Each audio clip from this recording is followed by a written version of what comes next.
Mesdames, Messieurs, bienvenue sur le plateau de notre hebdo-journal, dont voici les titres. Au Collège Jean Rostand, donc remise des récompenses aux élèves félicités lors des conseils de classe. Il y aura la soirée ciné proposée par les lycéens.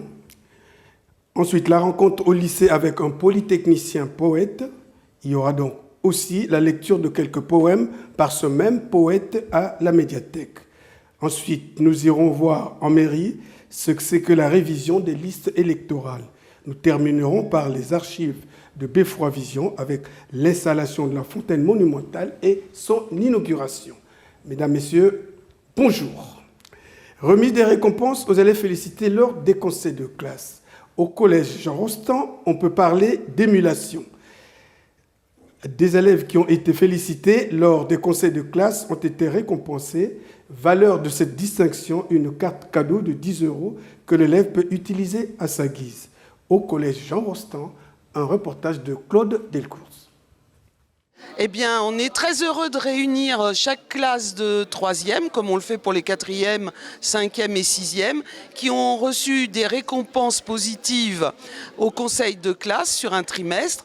Donc, c'est éloge pour un bulletin presque parfait. Félicitations quand on passe une moyenne de 14-15.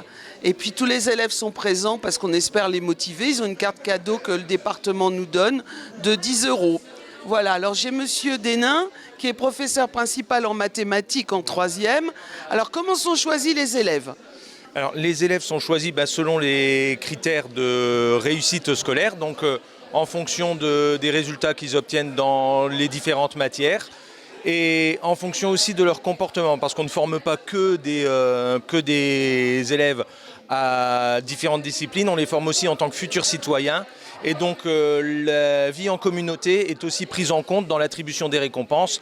Par exemple, les éloges ne seront jamais attribués à des élèves qui ont des gros soucis de comportement ou ne serait-ce que quelques soucis majeurs de comportement au collège. Et ensuite viennent d'autres récompenses qui certes ne sont pas forcément autant mises à l'honneur, mais qui sont tout aussi importantes pour les élèves, comme les encouragements, je pense, pour les élèves qui éprouvent de réelles difficultés scolaires, mais qui ont besoin d'être encouragés dans leur travail pour la suite de leurs études. En tout cas, merci à la presse de couvrir cet événement. Pour un chef d'établissement, c'est important parce que il faut dire qu'on a une jeunesse qui a des talents. Voilà, tous ne reçoivent pas, mais tous sont dans la même équipe et on vit bien en communauté ici. On essaye d'être juste quand il faut mettre des sanctions, parce qu'il faut sanctionner. Et en général, ils réintègrent la classe plus soulagés de s'être expliqués dans leurs bêtises. Voilà, mais il n'y en a pas beaucoup. En tout cas, vous voyez, une belle cohorte qui va aller en seconde de lycée à la rentrée prochaine. On en est très fiers. Merci. Passons maintenant à la soirée ciné proposée par les lycéens. Au cours de l'année scolaire, le lycée Camille Desmoulins du Cateau-Cambrésis a monté un projet autour des programmes enseignés auprès des élèves volontaires. Et c'est la Révolution française et ses conséquences qui ont été passées à la loupe. C'est dans ce cadre qu'une soirée cinéma a été organisée au cinéma Le Select le 17 mai dernier. À l'affiche donc 2 films, Le Peuple et son roi et Marie-Antoinette. Séance ciné du lycée, vue pour vous par Claude Delcourt.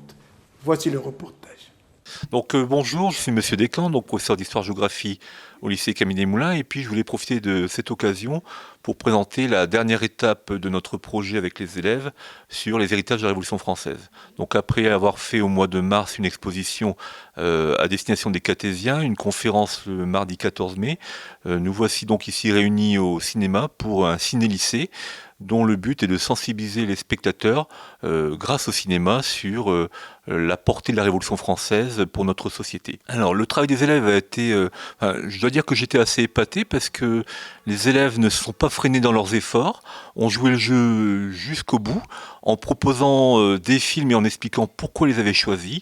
Donc ils ont vraiment exploité, j'allais dire, le thème à fond. Elles ont été très méritantes, aussi bien dans la préparation de ce projet que dans la réalisation. Donc c'est la 3e année que nous mettons en place des projets à thème. Donc en 2019 c'était le thème de la Première Guerre mondiale, l'année dernière c'était la guerre d'Algérie. Donc cette année c'était un thème assez original sur les héritages de la Révolution française. Et puis les objectifs étaient assez variés puisque il y a des objectifs de savoir-faire, c'est-à-dire savoir être autonome, savoir travailler en équipe, savoir faire des synthèses, savoir rechercher, savoir se présenter à l'oral, présenter des activités. Et donc nous espérons l'année prochaine renouveler l'expérience autour d'un thème là aussi original, c'est celui de Versailles. Au Select, il se passe une soirée ciné-lycée. On présente 2 films et entre les 2 films, on fait des collations. Donc là, voilà, c'est notre table. On va faire des collations, on vend des sandwichs, etc. Et tous les bénéfices de nos ventes seront versés au Resto du Cœur, ainsi que les invendus s'il y a des invendus. Alors donc ce soir, on a le film Marie-Antoinette et Un peuple et son roi. Donc c'est des films qu'on a choisis avec notre classe. On a choisi par rapport donc, à notre projet qui est la Révolution française. On a fait des votes sur quel film nous intéressait. Et donc les grands gagnants, c'est ceux qui passent ce soir. Ça revient aussi un petit peu à ce qu'on avait fait donc, en mars, parce qu'on a dû présenter les films. C'était toi qui avais fait, je crois, ça. Présenter un petit résumé des 2 films qu'on avait choisis. Et aussi après faire beaucoup de pubs, on va dire, pour que les gens viennent. Et aussi grâce aux affiches dans les commerces et puis tout ça, quoi. Ouais, aussi auprès d'Intermarché, donc on les remercie. C'est eux qui nous ont donné l'intégralité des aliments ce soir. Je pense pas qu'on fera quelque chose aussi bien d'ici... Ouais, l'année prochaine, on a un nouveau projet. Ce sera sur Versailles, celui-là.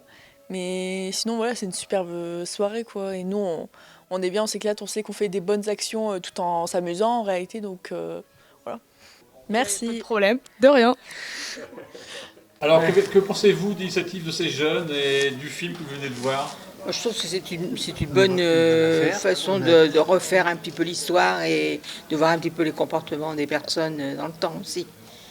Oui, on était déjà venu l'année dernière à la soirée sur l'Algérie. Je trouve que ça, c'est quand même remettre un peu le contexte de l'histoire. Et bon, puis c'est un très beau film. Il y a de très très beaux costumes, tout ça, c'est très très bien. Je vais vous laisser profiter du casse-croûte. Voilà. Bonne soirée.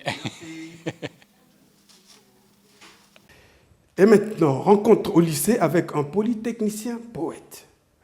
Victor Cauchois, polytechnicien et poète, a eu l'idée originale d'écrire un recueil de poèmes sur les acteurs emblématiques de l'époque, et ce, à l'occasion du 230e anniversaire de la Première République.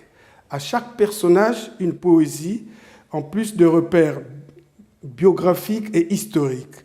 Tous ces poèmes sur l'histoire ont donné l'opportunité d'apprendre, de découvrir et revivre des heures passionnantes de l'histoire française. Retour sur cette rencontre, un reportage de Claude Delcourts. Donc bonjour, je me nomme Monsieur Descamps, je suis professeur d'histoire-géographie donc ici au lycée Camille Desmoulins, et je voulais profiter de cet instant pour évoquer une nouvelle étape de notre projet autour des héritages de la Révolution française. Donc nous avons eu l'occasion ici au mois de mars de faire une exposition, une conférence de la part des élèves ici au mois de mai sur Camille Desmoulins, et ici l'opportunité s'est présentée à nous de faire intervenir un poète qui a pu évoquer dans son recueil la Révolution française, et donc je vais lui donner la parole tout de suite, c'est Monsieur Cauchois. Merci Monsieur Descamps, je suis très content d'avoir pu venir ici, au lycée du Cateau Camille Desmoulins, à l'invitation donc de Monsieur Descamps, sur la recommandation de Monsieur Gallet qui est membre de l'association Musée Camille Desmoulins, pour présenter mon livre, donc Première République, qui parle des principaux personnages qui ont fait cette période de l'histoire de France. Donc j'ai eu la chance d'avoir la lecture par 2 élèves d'un poème sur Camille Desmoulins et d'un poème sur Maximilien de Robespierre. Et je suis très content d'avoir pu venir ici partager ma passion, à la fois pour la poésie et pour cette période de l'histoire de France. Et j'ai trouvé que les élèves étaient très intéressés, attentifs, il y a eu des questions, ils ont été très bien préparés par leurs professeurs, et je crois que ça leur a plu, enfin en tout cas je l'espère. Et je souhaite que cette intervention contribue à faire d'eux des futurs poètes et puis des futurs citoyens. Alors, j'ai d'abord parlé plutôt de à quel point il me semblait que la poésie et la Révolution française pouvaient être des chemins vers la liberté des individus. Ensuite, j'ai plutôt abordé la façon dont moi, je m'étais emparé du sujet de la Révolution française à travers mes poèmes, en particulier grâce à la forme du sonnet à la première personne du singulier. Et enfin, dans un troisième temps, j'ai plutôt parlé de l'activité d'écriture et de la recherche d'un éditeur. D'ailleurs, j'en profite pour remercier mon éditeur, les éditions La Guillotine, et qui me soutient depuis plusieurs années. Et à la fois, après, la promotion de son livre et le fait de véhiculer quelque chose au-delà du livre matériel. Merci beaucoup, encore une fois, à l'équipe pédagogique, Monsieur Descamps, à Madame la proviseure de nous avoir accueillis ici, et à Monsieur Gallet d'avoir permis cette rencontre avec 3 classes. Je mesure ma chance et je suis très content d'avoir pu avoir cette opportunité. Alors moi je suis ravie de cette matinée, de la façon dont les choses se sont déroulées, que nos élèves aient pu découvrir le processus de l'écriture, du début, j'ai envie de dire presque à la fin, et qu'ils aient surtout pu rencontrer l'auteur face à eux, qui s'est déplacé de Paris pour venir rencontrer nos élèves du lycée Camille Desmoulins. Je pense que c'est un grand honneur pour notre établissement et vraiment une chance pour nos élèves. Voilà. Je m'appelle Chloé et je suis en première générale au lycée Camille Desmoulins. Moi, la partie que j'ai préférée personnellement, c'est quand il expliquait comment devenir écrivain, entre guillemets, les démarches à suivre, etc. Moi qui écris souvent, ça m'a beaucoup intéressé. Alors bonjour, je m'appelle Lorraine Vitran, je suis en première A comme Chloé. Et aujourd'hui, on a eu la chance donc, de voir Victor Gauchois, donc, le poète. Et il a donc parlé donc, de ses poèmes sur la Révolution française. Et on a eu beaucoup d'explications sur pourquoi la Révolution, pourquoi ces révolutionnaires-là en particulier. Et c'était très intéressant de savoir tout ça parce que on en a lu plein des poèmes, que ce soit en primaire, etc. Mais on ne sait pas comment ça se passe, comment ça se crée. Donc c'était très enrichissant. Bonjour, je m'appelle Maëva Delsart, je suis en seconde 3. Alors j'ai lu le texte Camille Desmoulins donc, pour présenter qui était cette personne. C'était un révolutionnaire. Et on a appris en ce jour ce qu'il avait fait et pourquoi Victor Gauchois avait écrit dessus. Moi je m'appelle Elodie Mirou, je suis en seconde 3 aussi. Et du coup aujourd'hui on a assisté à une présentation de Victor Gauchois qui nous a raconté son parcours en tant que poète. Il nous a raconté qu'il avait un grand amour pour la Révolution française et pourquoi il a écrit tout ça. Bonjour, je suis Philippe Gallet, je représente ici l'association Camille Desmoulins de Guise. Cette association donc, a été fondée dans la ville natale du grand révolutionnaire afin de perpétuer sa mémoire au sein non seulement de nos concitoyens, mais de toute la région, voire de toute la France. L'association se réunit régulièrement pour discuter à la fois de sujets concernant la Révolution et la vie de Camille Desmoulins, mais surtout pour les mettre en perspective avec des sujets plus modernes, ce sur quoi on organise régulièrement des conférences. Les dernières ont été Femmes et Révolution, la laïcité, les valeurs de la République, les aspects économiques ayant entraîné la Révolution, etc. Nous avons également un grand moment au niveau de l'année, c'est la commémoration de l'appel de Camille Desmoulins du Palais Royal. Camille Desmoulins étant monté sur une chaise pour appeler le peuple de Paris à se révolter pour éviter le retour des éléments les plus conservateurs qui avaient permis le renvoi du ministre Necker.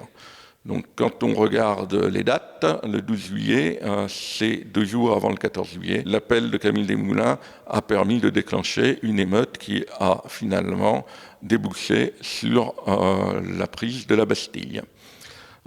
Dernier point concernant notre association, nous gérons un petit musée dans la ville de Guise où nous avons pu récupérer un certain nombre d'objets de valeur comme des manuscrits écrits par Camille Desmoulins et son père, des éditions originales de ses principaux ouvrages comme Le Vieux Cordelier ou La Tribune du Patriote, et des éléments vestimentaires qui nous ont été prêtés par sa famille, comme son gilet de mariage ou la ceinture de mariage de Lucille.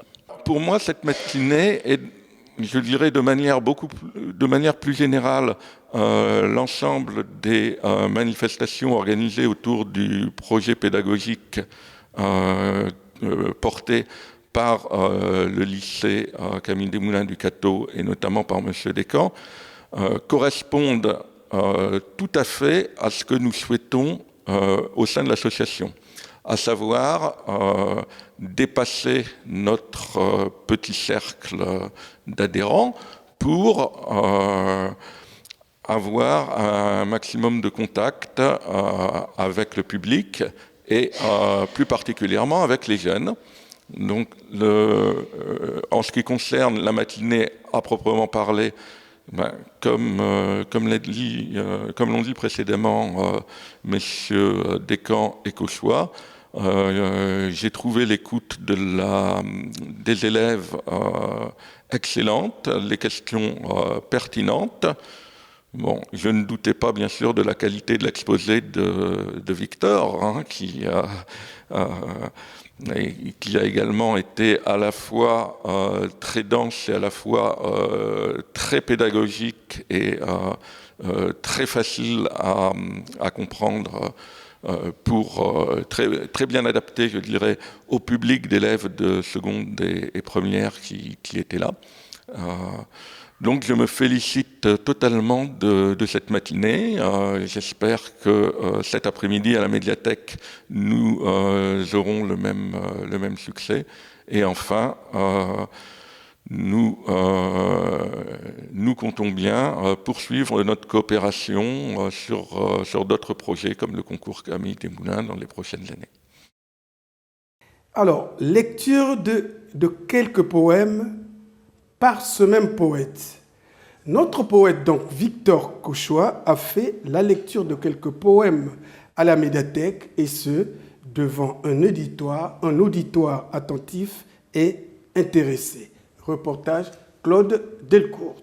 Alors, aujourd'hui, donc à la médiathèque, nous avons eu le plaisir de recevoir M. Victor Cauchois, qui est venu nous présenter un recueil de poèmes intitulé Première République, recueil de poèmes qui sera bientôt disponible à la médiathèque. Et pour vous donner envie de venir lire ce poème, je vais laisser M. Cauchois lire un de ces poèmes. Merci. Alors déjà, merci de m'avoir accueilli à la médiathèque, je suis très content. Et j'ai choisi, vous n'en serez pas surpris, de vous lire le poème inspiré par Camille Desmoulins, en référence évidemment au lycée.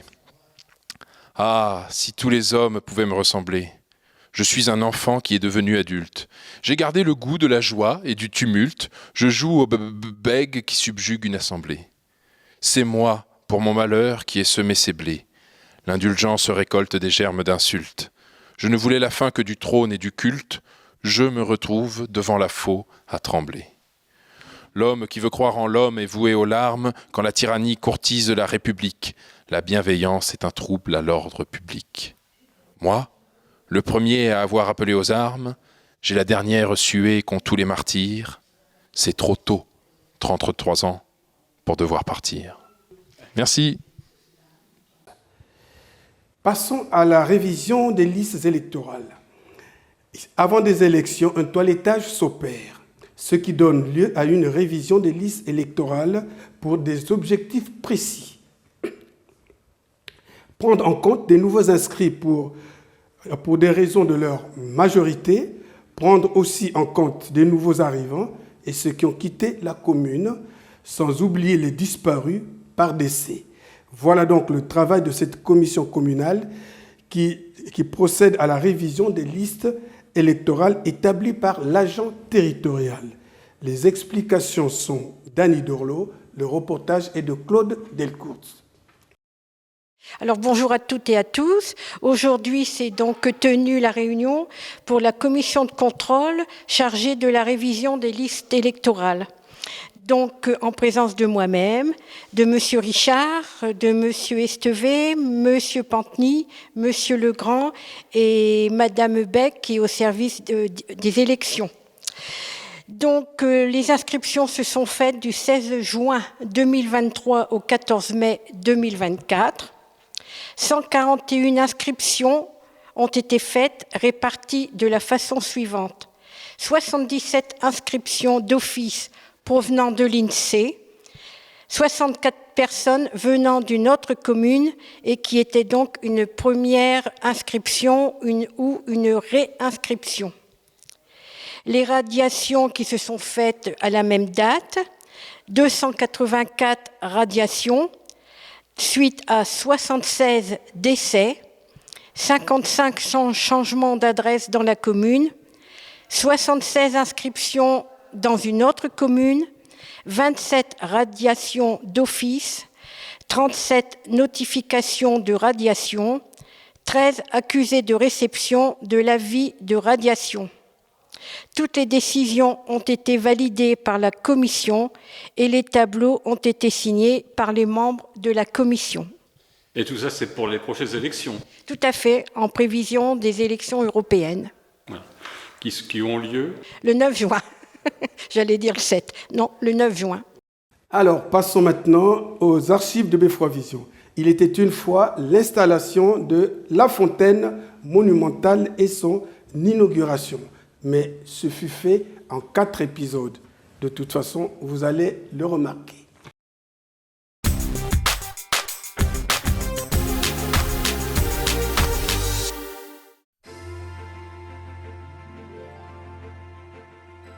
Pose des margelles de la fontaine.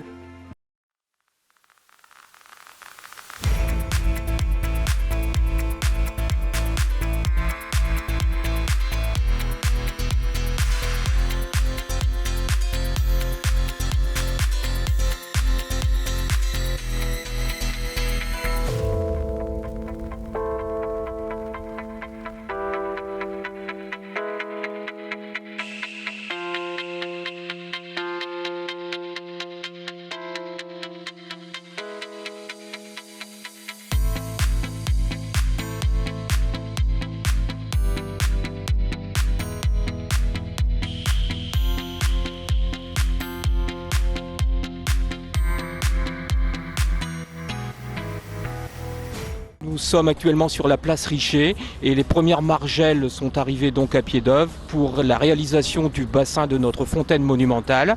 Je vais donc passer la parole à Monsieur Vincart qui est le marbrier et qui va vous expliquer un petit peu les techniques de cette mise en place. Merci Monsieur Lègle. Bonjour, je suis très fier d'intervenir sur le Cateau, notamment parce que c'est une fontaine traditionnelle avec une taille à l'ancienne, comme on faisait encore il y a de nombreuses décennies, avec une finition ciselée.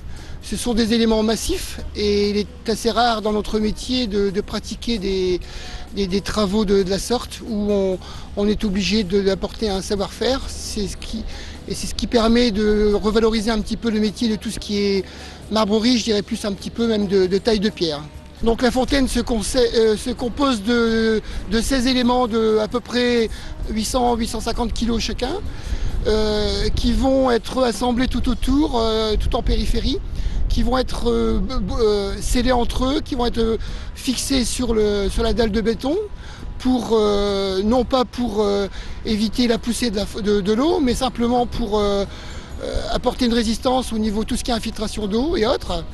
Et tout va être scellé avec des produits spécifiques étanches pour que la fontaine devienne étanche, entre autres. Il y aura un système d'activation au niveau de l'eau, au niveau des pompes, qui va être réalisé par la suite de par le local technique. Donc je suis très fier d'intervenir ici sur le Cateau.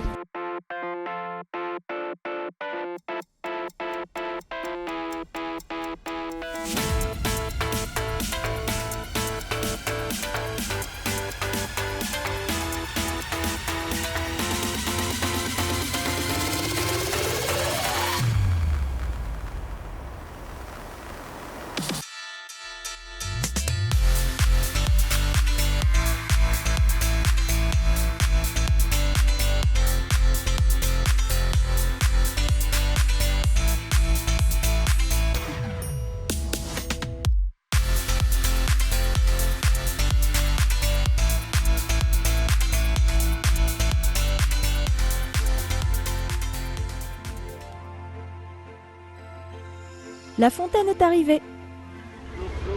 Chères Cathésiennes et Cathésiens, nous sommes à un moment important du sentier du centre-ville avec la livraison de la fontaine. La fontaine a été livrée en pièces séparées.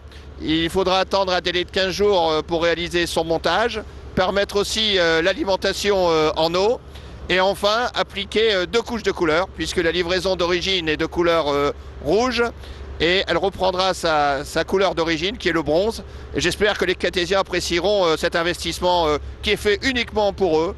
Il faut rendre le cœur de ville aux gens du Cateau et redonner une image de la ville et que les Cathésiens aiment bien venir se promener, se balader au cœur de cette ville. Alors il y a encore des travaux à faire, 15 jours sur la fontaine. Après il faudra finir tout ce qui est autour de cette fontaine et après l'État sera chargé d'aménager cette RN 43 dans le cadre des crédits de sécurité.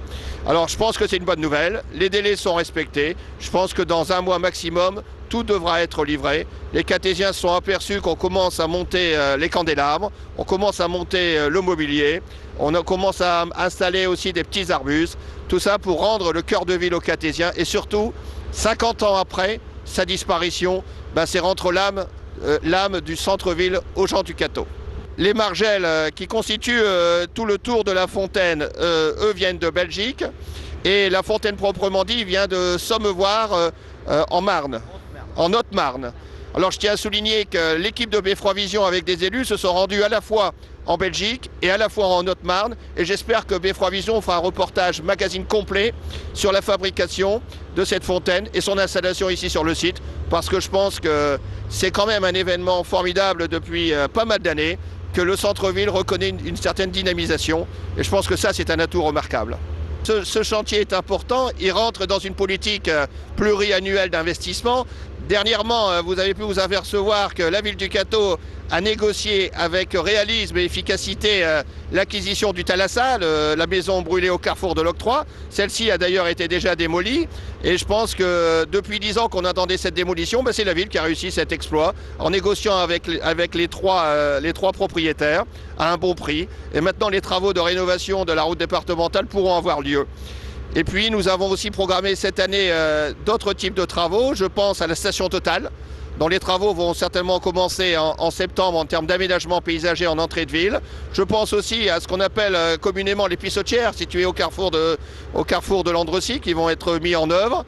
Et puis nous avons enclenché un processus qui, je pense, aboutira dans le courant de l'année. C'est les rues Leguet et Ruffin, les habitations qui sont là un peu en friche. Nous allons certainement commencer les travaux en fin d'année, sans oublier ce qui est une douleur pour moi, compte tenu de l'état dans lequel on nous a rendus, c'est la démolition de l'ancien collège 600. Pour là, nous avons consulté les bureaux d'études et nous allons lancer ce projet.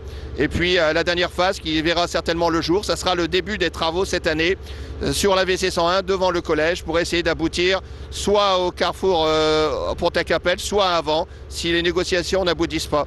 Voilà, alors donc c'est une ville en mouvement, c'est une ville en chantier, mais vous savez, l'avenir se construit avec des nuisances. Je sais que sur ce chantier, ça a causé beaucoup de nuisances aux Cathésiens, je m'en excuse, mais si on veut aller de l'avant et si on veut qu'une ville bouge, il faut aussi, avant d'être très propre et très beau, il faut de temps en temps être très sale. Quand on fait des travaux chez soi, ça arrive aussi. Et je crois que les entreprises ont bien travaillé dans des conditions pas toujours évidentes, sur une RN 43. Et symbole de ce travail, je saluerai le travail des paveurs, qui ont fait un travail tout à fait remarquable et de courage. Mais notre ville va de l'avant, notre ville a une image de dynamisme, elle est reconnue maintenant dans le Cambrésis, elle sera reconnue même au-delà. Et je pense que c'est l'enjeu du conseil municipal, c'est de montrer une ville qui plaît à la fois et surtout aux Cathésiens, mais aussi aux gens de l'extérieur et où il fait bon vivre. Merci. Installation de la fontaine, 3e épisode. Jackie s'active.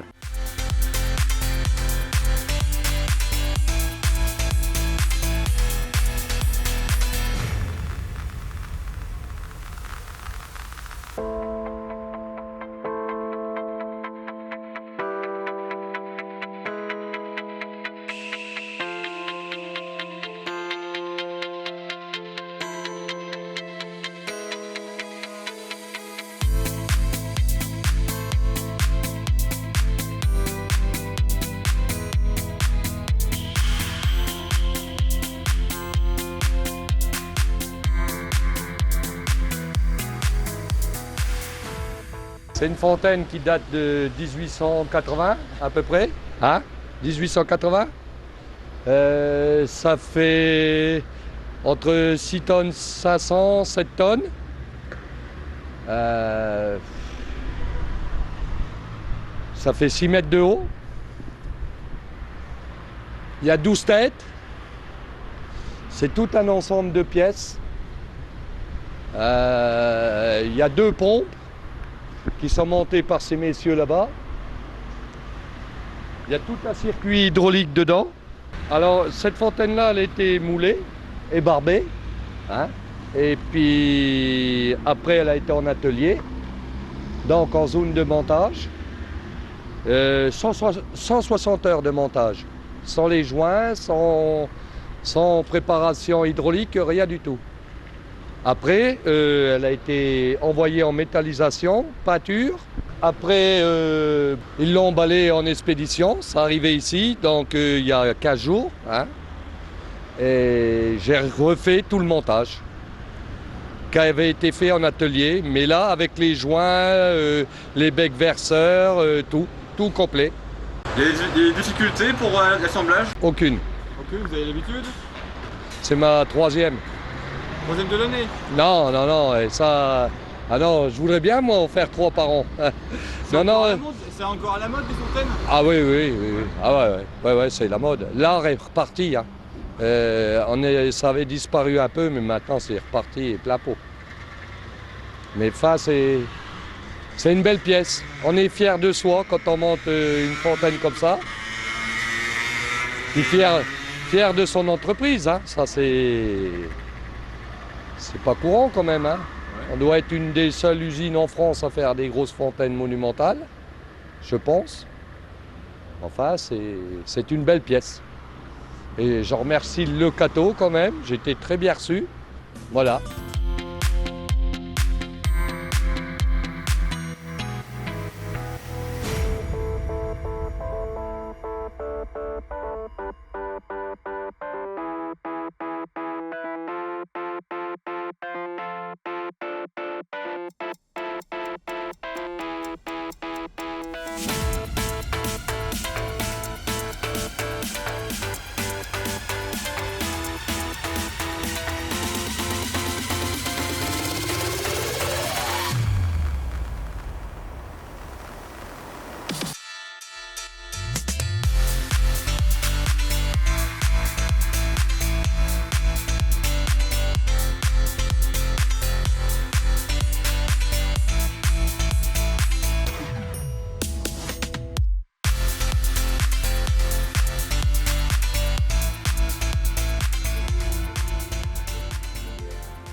La fontaine a été bien arrosée.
Mesdames, Messieurs, notre hebdo-journal touche à sa fin. Nous vous remercions sincèrement de l'avoir suivi. Et pour ceux qui ont raté le début, retrouvez-nous dans nos multiples rediffusions avec possibilité de surfer sur les réseaux sociaux comme Instagram, Facebook, Dailymotion et YouTube en tapant Beffroi Vision officielle. Voilà pour tout. Il ne reste plus qu'à vous souhaiter une très bonne semaine et à nous revoir très prochainement. En vous disant tous merci.